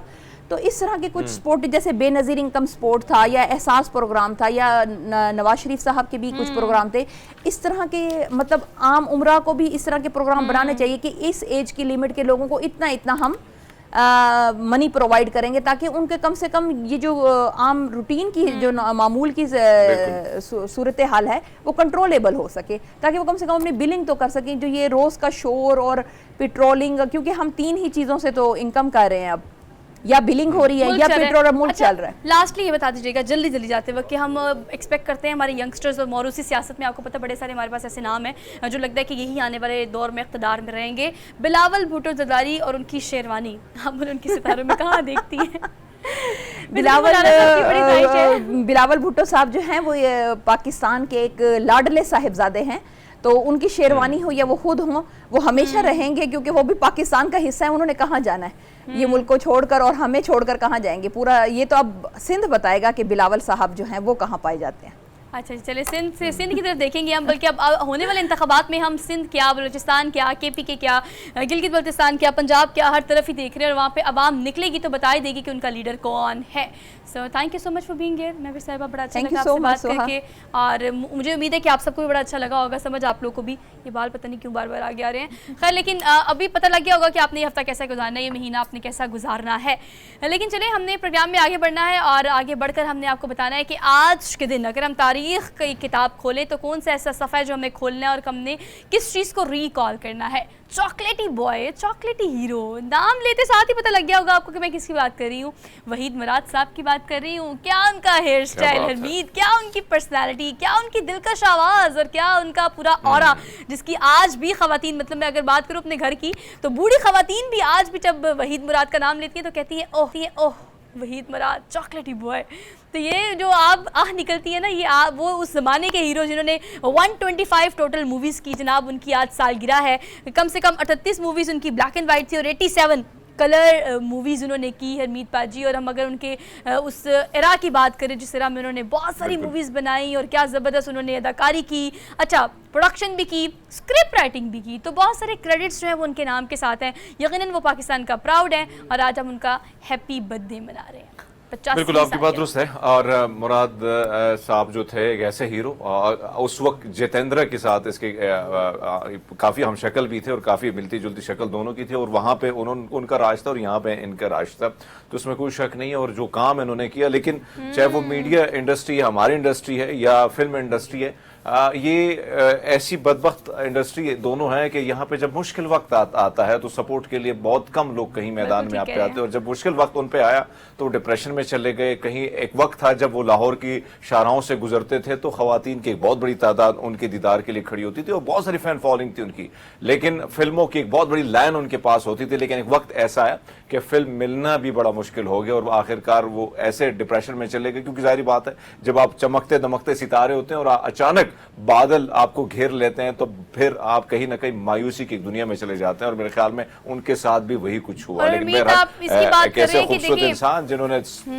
अरूज जो लोग देखते हैं फैशन इंडस्ट्री की, लॉलीवुड की, बॉलीवुड की, हॉलीवुड की बात करें तो ऐसी बड़ी सारी आपको पता है मूवीज़ भी बनी हुई हैं कि जिन लोगों ने स्टार्टअप देखा होता है ना, फिर उनके लिए डाइजेस्ट नहीं होता वो जवाल देखना जो उनकी ज़िंदगी में किसी भी वजह से आ जाए, खा वो लोगों की कस्म परसी हो, अगर आपके इंडस्ट्री का बहुत सारी इंडस्ट्री के प्रोडक्शन और डायरेक्शन भी ऐसी होती है कि बाज़ आपके साथ नाइंसाफ़ी हो जाती है, लेकिन आपके असाब मजबूत अगर इस हवाले से हों तो आप इस तरह के हालात में यकीनन जो है वो उसका मुकाबला कर सकते हैं। लेकिन ये चूँकि नहीं कर सके, डिप्रेशन में चले गए, लेकिन जो ज़िंदगी हरमीत उन्होंने गुजारी और जो फ़ैन फॉलोइंग उन्होंने बनाई वो यकीनन आज भी वैसी की वैसी है। आज भी बहुत बड़ी तादाद में ख़वातीन उनकी फ़ैन है। आज चार्मिंग पर्सनैलिटी हरमीत, और अगर बात करें पाकिस्तान की तरफ से उनको लाइफ टाइम अचीवमेंट अवार्ड, निगार अवार्ड, सितारा इम्तियाज़ दिया गया।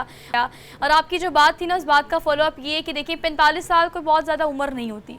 45 साल की उम्र में चूँकि वो इस जहान फ़ानी से कूच कर गए तो आपको पता है कि यकीनन उसका एक बहुत बड़ी वजह डिप्रेशन भी था, और वो उस वक्त जिस हालात से गुजर रहे थे वो उनके दिमाग पर हावी रहे, उनकी ज़ात पर, उनकी सेहत पर हावी रहे। 25 साल इंडस्ट्री में बड़ा अरूज देखा उन्होंने, लेकिन उसके बाद जो है वो आपकी ज़िंदगी में आप बात वही है, आप अंदाज़ा लगा लें कि एक तरफ वो इतने खूबसूरत, उनके बालों का स्टाइल, मुनफरिद अदाकारी, उस अदाकारी की वजह से, क्योंकि आजकल अगर हम कंपेयर करें चॉकलेटी हीरो या बहुत सारे ऐसे अदाकार बॉलीवुड में भी आए जिन्होंने अपनी धाक बिठाई, लेकिन आज अगर हम वहीद मुराद साहब की बात करें तो बेतहाशा बहुत सारी फिल्में हैं जिस तेज़ी से ग्रो वो कर रहे थे, और बहुत ही कम उम्र थी, 45 साल कोई उम्र नहीं होती है कि करियर की शुरुआत होती है, आप मिड में पहुंच जाते हैं और फिर आगे आपने सोचो थे कि मैंने मजीद आगे निकलना है। लेकिन फिर ऐसा वक्त, जो इतना बुरा वक्त आप पे आ जाए कि फिर आप डायरेक्टर के पास, वो डायरेक्टर्स जो कभी लाइन होती थी उनकी आपकी तरफ, और फिर एक ऐसा वक्त आ जाता है कि आप कॉल करते हैं और वो आपका फोन नहीं उठाते, तो यही वक्त वहीद मुराद साहब ने देखा और वो बड़ा बुरा वक्त था। मेरे ख्याल में यही वजह थी कि जब आप तन्हाई में चले जाते हैं, आसपास सिर्फ और सिर्फ मायूसियां ही होती हैं, वो लोग जो आपके साथ जब आप कामयाबी के एक दहलीज पर खड़े होते हैं तो बहुत सारे लोग आपका साथ देते हैं, लेकिन जब आप पर बुरा वक्त आता है तो शायद शाद और नादिर बहुत ही कम लोग ऐसे होते हैं जो आपका साथ देते हैं। तो मेरे ख्याल में जिस तरीके से फिर इनकी ज़िंदगी का खात्मा हुआ वो सबके सामने, लेकिन बहरहाल आज खुशियों का दिन है, और अगर आज वो हमारे दरमियान होते तो 85 साल के होते, और जाहिर बात है कि उनके सॉन्ग्स, उनके गाने आज भी उसी तरह सोशल मीडिया पर हम देखते हैं। इसी मौके पर हम ये पैगाम भी देते हैं कि यकीनन उनकी बर्थडे तो है, और हम ये पैगाम देना चाहते हैं कि जब आप किसी को इस तरह की परेशानी या मुश्किल में देखें तो जो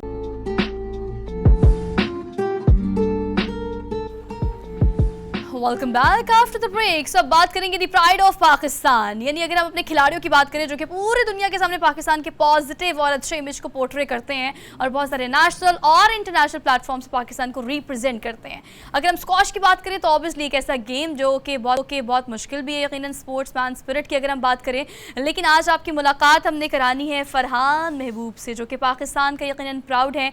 2019 में प्राइड ऑफ परफॉर्मेंस उन्हें दिया गया, इसके अलावा कई नेशनल और इंटरनेशनल लेवल पर उन्होंने कई अवार्ड भी जो है वो जीते हैं। तो आज हम उनसे बात करेंगे, और बात करने के लिए चूंकि वो इस वक्त इस्लामाबाद में हरमीत सिंह के साथ मौजूद हैं, तो हरमीत ओवर टू यू। जी बिल्कुल, आपने तो फरमाया, और फरहान की फैमिली की मैं अगर बात करूं तो वाकई में इन्होंने ही, इनकी फैमिली ने जो स्क्वाश को अगर पाकिस्तान को वर्ल्ड चैंपियन बनाया तो इनके वालिद साहब को, इनके फैमिली को क्रेडिट जाता है। फरहान बहुत अच्छा लगा आप आए हमारे दरमियान, और अगर स्क्वाश की बात की जाए जो जो जो कि आपकी परफॉर्मेंस है और ज़बरदस्त किस्म की परफॉर्मेंस है, लेकिन पाजी अगर माजी में जाते हैं और माजी में देखते हैं एक उरूज था, 16 साल तक हमने हमारा ही उरूज था और कहीं ना कहीं हमारा ही सिक्का बोलता था, लेकिन फिर क्या हुआ, क्या वजूहात थी कि स्क्वाश अचानक ऐसे ही गायब हो गया? स्क्वाश बेसिकली अगर आप 4-5 या 6 साल पहले भी जाके देखें तो हमारी रैंकिंग बहुत टॉप में थी, और ये सवाल मुझसे वैसे सारे ही करते हैं कि क्या हुआ, मतलब स्क्वाश क्यों इतनी बिल्कुल, पीछे चले गए। बिल्कुल। क्योंकि स्क्वाश पे उस तरह तवज्जो भी नहीं दिया जा रहा था। जब जानशेर खान जब 1997 में उसका मेरे मामू का मतलब एंड हुआ, उसके बाद काफ़ी प्लेयर्स आए। मैं टॉप 10 में मतलब टॉप 20 में खेल रहा हूँ, वर्ल्ड नंबर 15 था मैं। तो हम लोगों ने हर तरह का परफॉर्मेंस दिया है। एशियंस में गोल्ड मेडल जीता, इंटरनेशनली गोल्ड मेडल जीत के ला रहे थे, नेशनल में अच्छा परफॉर्म कर रहे थे। लेकिन ये कि स्क्वाश तवज्जो जब थी तो इंटरनेशनली ठीक है। अगर हम बात करें ना, ऑब्वियसली स्क्वाश की खास तौर पे बात हरमीत पाजी इसलिए कर रहे थे क्योंकि हमने बहुत अरूज देखा है। हमारे जितने भी खिलाड़ी हैं जो कि पाकिस्तान समेत पूरी दुनिया में उन्होंने खेला भी और परफॉर्म भी किया, तो वो दरअसल पाकिस्तान का यकीनन फ़ख्र है। जी हरमीत, कंटिन्यू कीजिएगा। जी बिल्कुल, आपकी बात दुरुस्त है। और फरहान साहब, जो आपने गिला, यानी गिला बनता भी है कि मीडिया कवरेज भी उसी तरह नहीं है। आप समझते हैं कि शायद इसीलिए ये चीज़ें लोगों की नज़र में नहीं जाती? बिल्कुल। अभी हमारे टीम गई भी है साउथ एशियन गेम में, आप देखें तो उन्होंने सिल्वर मेडल लिया है और गोल्ड में मतलब जस्ट सेकंड्स में वो गोल्ड से रह गए थे।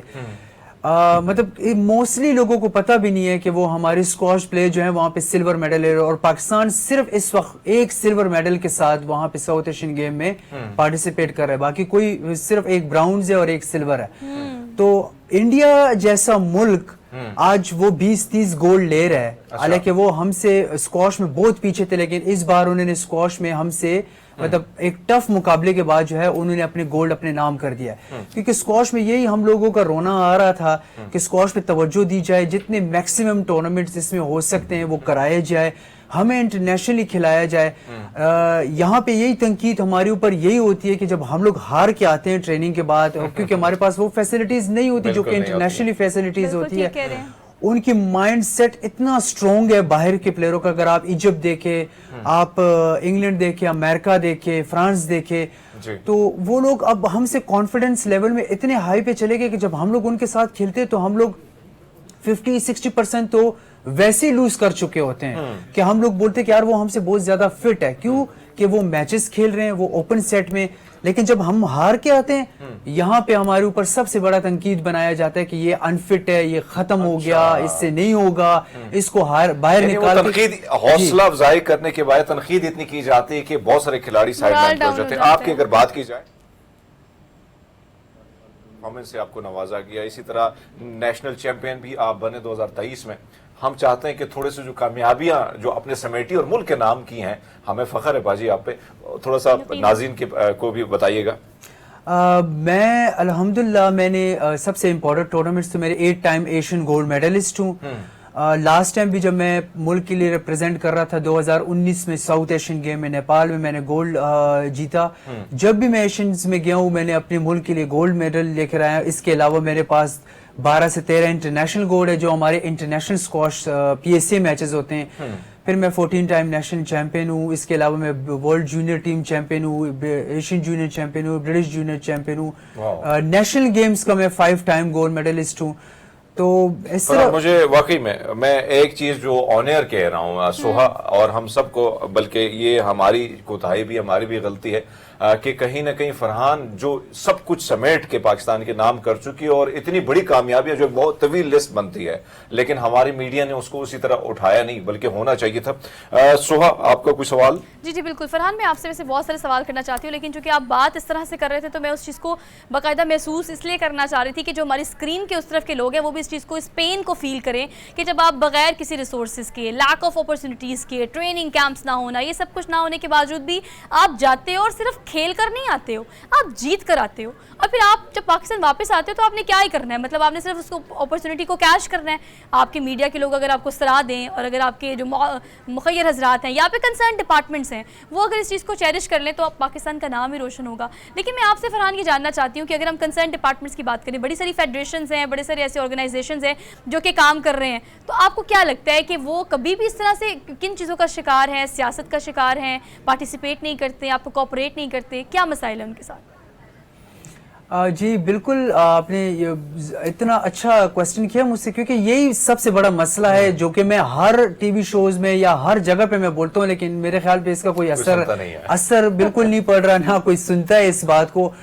सिर्फ फेडरेशन हमारी ये कि वो सपोर्ट करती है, लेकिन वो कितने प्लेयरों को सपोर्ट करेगी, क्योंकि वो मोस्टली बहुत प्लेयर है और स्क्वॉश जो है वो एक इंडिविजुअल स्पोर्ट्स है। तो ये मैं बोल बोल के थक गया हूँ कि कुछ प्लेयरों को इतना स्पॉन्सर किया जाए पाकिस्तान में कि वो इंटरनेशनली पार्टिसिपेट करे, क्योंकि हमारी रैंकिंग ना दिन ब दिन ना गिरती जा रही है। तो मैं ये हर जगह पे बोलता आ रहा हूँ, पिछले मैं 5 साल से बोलता आ रहा हूँ, और अभी तक हमारे एक स्क्वॉश प्लेयर के पास कोई भी आउट ऑफ मतलब फेडरेशन के अलावा कोई स्पॉन्सरशिप है जो कि उसका ओन स्पॉन्सरशिप है, जिससे उसकी इक्विपमेंट पूरी हो जाए, रैकेट्स हो गए, ट्रैवलिंग हो जाए। आप यकीन करें पिछले 5 साल से मैं खुद अपनी जेब से अपनी PSA मेंबरशिप भर रहा हूँ, अपनी जेब से मैं अपनी रैकेट खरीद रहा हूँ, अपनी जेब से मैं अपने शूज खरीद रहा हूँ। मुझे कोई बंदा सामने नहीं आ रहा कि यार इसके लिए चलो किट ही पूरी कर ले, या इन पाकिस्तान स्क्वॉश के प्लेयर्स या हमारे मुल्क के प्लेयर ये हमारे लिए जाके वहां खेलते हैं, ताकि इनके मैक्सिमम एक 5 टूर्नामेंट उनको हम लोग खिला लें, ताकि इनका पता भी लग जाएगा कि ये कहां तक जाते हैं, हम लोग परफॉर्म करते हैं। क्योंकि आपको पता है इंडियन प्लेयर के ऊपर एक प्लेयर के ऊपर करोड़ों रुपए लग रहे हैं। तो आज उनके देखे ना उनकी रिजल्ट किधर तक पहुंचे हुए। ये जो अभी इस साउथ एशियन गेम की ट्रेनिंग हो रही थी, उनके लिए बाहर से इंटरनेशनल प्लेयर मंगवाएंगे जो एक्स वर्ल्ड नंबर 1 थे। उन्होंने वहां पे उनके साथ 1 मंथ 2 मंथ ट्रेनिंग की है और उनको एशियन गेम के लिए प्रिपेयर किया है, तो जाके उनके मेडल्स आना शुरू हो गए वहां पे।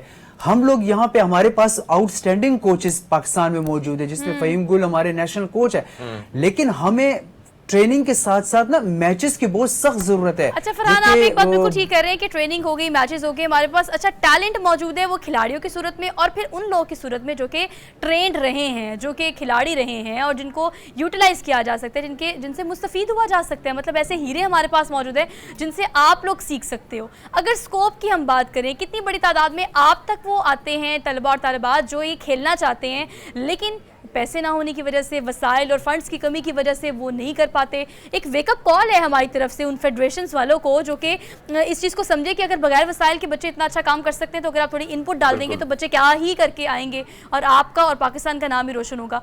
बच्चे जो आप तक आते हैं, क्या आप पे ट्रेनिंग देते हैं इस हवाले से? लोग सीखना चाहते हैं, क्या रिव्यूज़ है आप जैसे यंगस्टर्स का? देखिए प्लेयर्स बहुत ज्यादा आना चाह रहे हैं स्क्वॉश में। मैंने जो अभी पिछले 1 साल में देखे, पिछले 1 साल से जो जूनियर टूर्नामेंट्स पाकिस्तान में होते हैं, तो मैंने, आप यकीन करें, मैंने 400-500 प्लेयर भी देखे हैं कि एट अ टाइम वहां पे आके ना खेल रहे होते हैं। मतलब इतनी क्राउडेड प्लेयर होते हैं कि हम लोगों का स्क्वॉश जो है ना वो फुल पैक्ड होता है। लेकिन अभी तो वो जूनियर खेल रहे हैं, सिर्फ मुल्क के अंदर ही खेल रहे हैं, तो उनको इतनी ज्यादा फैसिलिटीज का सामना नहीं करना पड़ रहा, क्योंकि वो एक शहर से दूसरे शहर में आते हैं और फिर वो अपने वापस चले।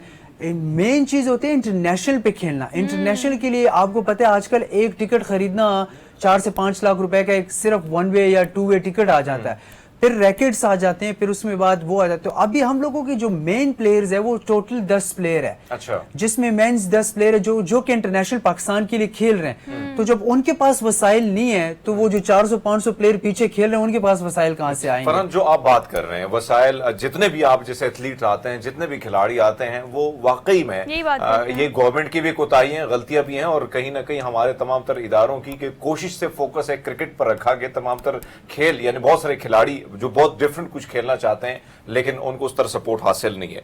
फरहान, आपकी फैमिली की मैं बात करूं, चैंपियन बनाया पूरे पाकिस्तान को, तो क्या उनकी जानिब से कोई कोशिशें की गई है खिलाड़ियों को सपोर्ट करने की? हुकूमत से कोई दरखास्त की गई है? क्योंकि उनका एक बहुत बड़ा नाम है, आपके मामू का, आपके खानदान का।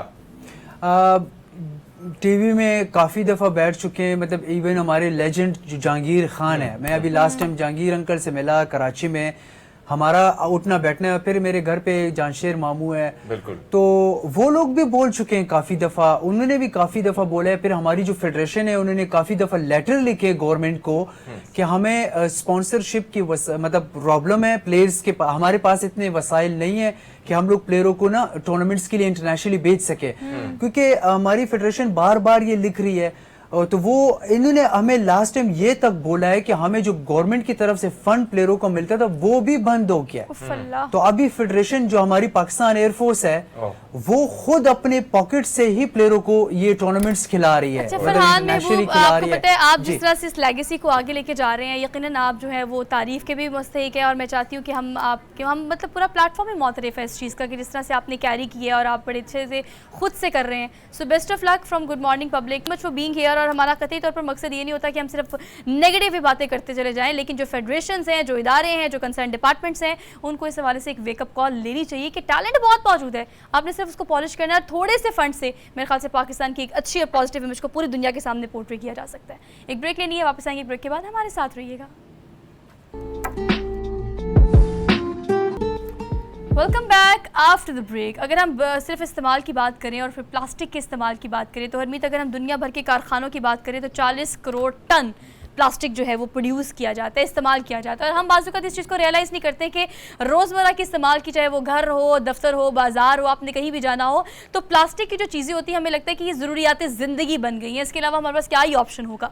लेकिन माहौल को, अगर हम क्लाइमेट चेंज की बात करें, जहाँ पर साइंसदानों का कहना ये कि हम अगर ग्लोबल वार्मिंग से अब ग्लोबल बॉयलिंग की तरफ जा रहे हैं, क्लाइमेट और मौसमी तगैराती तब्दीली ना सिर्फ पाकिस्तान को बल्कि पूरी दुनिया को मुतासर कर रही है, तो हमें इस पर एक वेकअप कॉल लेनी चाहिए कि प्लास्टिक का बेदरीग इस्तेमाल जो हम करते हैं वो कितना ज़्यादा हमारे लिए हार्मफुल है।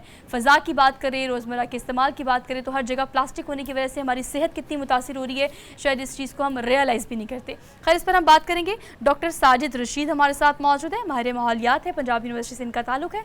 इनको आज के प्रोग्राम में हम वेलकम कहते हैं। अस्सलाम वालेकुम सर। जी वालेकुम सलाम sir, thank you so much for being here sir, good to see you. और अगर हम सिर्फ बात करें प्लास्टिक के ज़र्रात की जो कि इंसानी ज़िंदगी में, अब वो खुराक की हम बात करें और अगर हम पानी की बात करें, एक पानी की बॉटल ले लेना हम, तो उसको जब पीते हैं तो ऑब्वियसली वो प्लास्टिक की बनी होती है। फिर उसको डिस्पोज ऑफ करने का भी हमारे पास ऐसा कोई उस तरह से मौजूद नहीं है तरीक़ाकार जो कि हम उसको डिस्पोज ऑफ करें तो उससे बच भी जाएँ। ये बेदरीग इस्तेमाल प्लास्टिक का जो हमारी रोज़ाना की ज़िंदगी का हिस्सा बन गया, ये हमारे लिए कितना हार्मफुल है? बिस्मिल्लाहिर्रहमानिर्रहीम जी, बड़ा आपने टॉपिक चुना है क्योंकि वर्ल्ड इन्वायरमेंट डे के ऊपर भी 2023 में जो थीम था वो यही था, सोल्यूशन टू प्लास्टिक पोल्यूशन। और हर साल जो इन्वायरमेंट डे मनाया जाता है उसके ऊपर ये डिफरेंट थीम्स होते हैं। प्लास्टिक पोल्यूशन का मैं सिर्फ आपको एक सिर्फ फिगर देता हूँ, उससे आपको आइडिया हो जाएगा कि ये कितनी बड़ी इस वक्त पूरी दुनिया के अंदर है। पूरी दुनिया के अंदर अभी आपने ये 40 की फिगर दी है। अगर हम 1 मिनट के अंदर 1 बिलियन बोतल्स जो है ना पूरी दुनिया में खरीदी जा रही हैं 1 मिनट के अंदर, बिल्कुल ठीक। और 5 ट्रिलियन जो है ना प्लास्टिक बैग्स ये दुनिया में हर साल इस्तेमाल हो रहे हैं। अगर और इसको ये सिंगल यूज़ बैग हैं, हम एक तो है ना बार बार यूज़ कर, ये सिर्फ सिंगल यूज़ बैग की बात। और अगर हम इन सब को इकट्ठा कर दें तो केटू पहाड़ जो बनता है, केटू पहाड़ से 2 केटू पहाड़ इस प्लास्टिक पोल्यूशन से हम दुनिया में खड़े कर सकते हैं अगर ये पूरी दुनिया के इस प्लास्टिक को इकट्ठा। बड़ा तो खौफनाक है सर। तो ये आप फिगर को जहन में रखें। और पाकिस्तान के अंदर अगर हम सिर्फ देखें तो पाकिस्तान के अंदर जो सिंगल बैग्स हैं वो हर जगह पे यूज़ हो रहे हैं। और अभी आपने प्लास्टिक बोतल की बात की है, प्लास्टिक बोतल की बैग को तो छोड़ें, हम प्लास्टिक बैग के अंदर मैंने कई दफ़ा देखा हमारे ये जो मज़दूर लेबर काम कर रहे हैं तो प्लास्टिक बैग के अंदर चाय और गर्म दूध ये चीज़ें अपना जो है ना वो इस्तेमाल कर रहे हैं।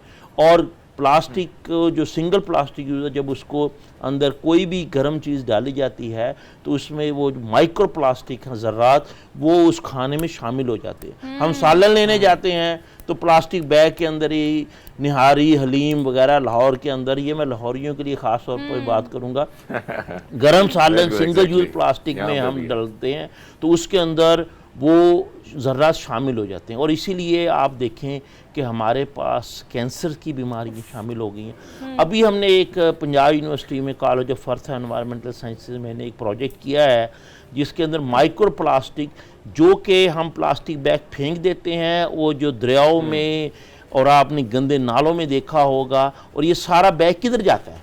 ये सारा बैग दरियाओं में जा रहा है, समुद्र में जा रहा है, और उसके अंदर जो मछलियाँ हैं वो माइक्रो वो उसको खा रही हैं, जो ज़र्रात हैं। और एक और चीज़ जी डॉक्टर साहब, अगर हम देखें जो आपने फरमाया, ये सिर्फ मसला अगर लाहौर में ज्यादा खाने पीने के ज्यादा शौकीन है, लेकिन अगर हम यहाँ पे बात करें तो ये सिलसिला यहाँ पे भी है। एक चीज जो हम कहते हैं कि भाई हमने प्योर पानी पीना है, साफ सुथरा पानी पीना है। पानी भी अगर आप देखें तो आपके सामने कि जिस तरह बोटल्स में पैक किया जाता है और वो हम पीते हैं और कहते हैं भाई साफ सुथरा पानी, उसके हवाले से आप क्या कहते हैं सर? जी, उसके अंदर भी आप ये देखें कि अब उस पानी को आप ठंडा पानी बोतल के अंदर है तो वो सेफ़ है, इसलिए आपने देखा होगा कि जितनी बोतल्स हैं उसे रेफ्रिजरेटर में।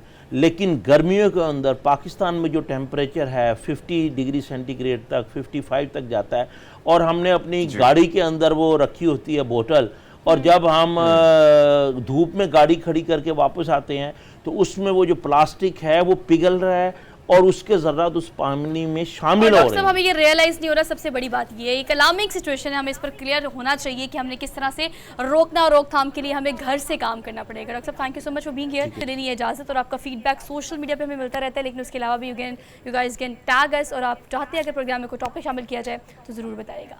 अपना ख्याल रखिएगा, कल मुलाकात करते हैं। अल्लाह हाफ़िज़।